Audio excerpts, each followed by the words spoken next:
किसानों के मसीहा दीनबंधु चौधरी छोटूराम के परपोते भाजपा सांसद विजेंद्र सिंह ने कृषि कानूनों को एक बार फिर से किसान हितैषी करार दिया है। हिसार पहुंचे विजेंद्र सिंह ने कहा कि आंदोलन करना लोकतंत्र में सभी का अधिकार है, लेकिन कृषि कानूनों के खिलाफ आंदोलन कर रहे किसानों को अब समझाया नहीं जा सकता। उन्होंने कहा कि कृषि कानूनों को लेकर किसानों में जो शंका है वो समझाने से नहीं खत्म होगी, बल्कि जब किसान को 3 से 4 फसलों को MSP पर बिकते हुए देखेंगे तभी उन्हें कानूनों पर विश्वास होगा और उनकी शंकाएं खत्म होगी।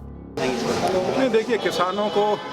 अगर कोई शंका है उनके दिमाग में इन 3 कानूनों के बारे में जो पार्लियामेंट से पास हुए हैं, तो उनका लोकतांत्रिक अधिकार है कि उसके ऊपर वो अपना मत रख सकें, उसके ऊपर वो प्रदर्शन कर सकें, तो उस पर किसी को कोई आपत्ति नहीं है। लेकिन इतना ज़रूर है कि जो मेरी समझ में आया, किसान को जो मुख्य शंका है वो ये है कि जैसे इन कानूनों के आने से जैसे सरकारी प्रोक्योरमेंट और MSP ख़त्म होने जा रही है, तो इस बारे में मैं सिर्फ ये कहना चाहूँगा कि प्रधानमंत्री जी ने निरंतर बार बार अनेक मंचों से इस बात को दोहराया है कि ना तो सरकारी प्रोक्योरमेंट बंद होने जा रही है और ना MSP बंद होने जा रहा है। दोनों चीज़ें बरकरार रहेंगी और एक फसल तो अभी निकल भी गई है इन कानूनों के पास होने के बाद, और सारी की सारी जो धान की फसल है वो सरकार ने खरीदी है, और आने वाले समय में भी जो फसलें आएंगी, ख़ासतौर पे वीट और पैडी जो है वो सरकार बिल्कुल प्रोक्योर करेगी, MSP के ऊपर करेगी। और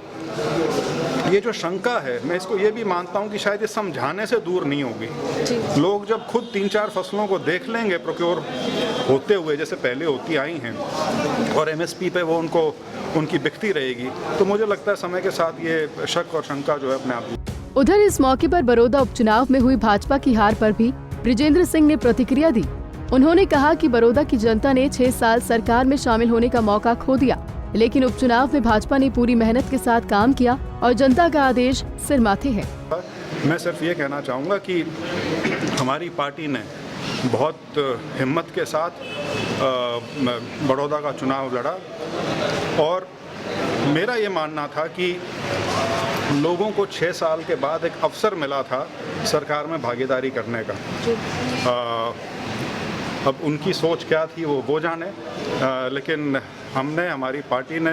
बड़ी शिद्दत से चुनाव लड़ा था, जो लोगों ने फैसला किया। बता दें कि बड़ौदा उपचुनाव में भी कृषि कानूनों का विरोध कहीं न कहीं भाजपा के लिए हार का कारण बना है, मगर इक्के दुक्के नेताओं को छोड़ भाजपा का शीर्ष नेतृत्व व आला नेता अभी तक इसे स्वीकार नहीं कर रहे हैं। फिलहाल कृषि कानूनों के विरोध में किसानों ने 26 नवंबर को दिल्ली कूच का ऐलान किया है। अब देखना होगा कि सरकार किसानों के इस हुंकार का सामना कैसे करती है, या फिर अपने फैसलों में किसानों के मुताबिक सुधार करने को राजी होगी। हिसार से विनोद सैनी, पंजाब केसरी टीवी।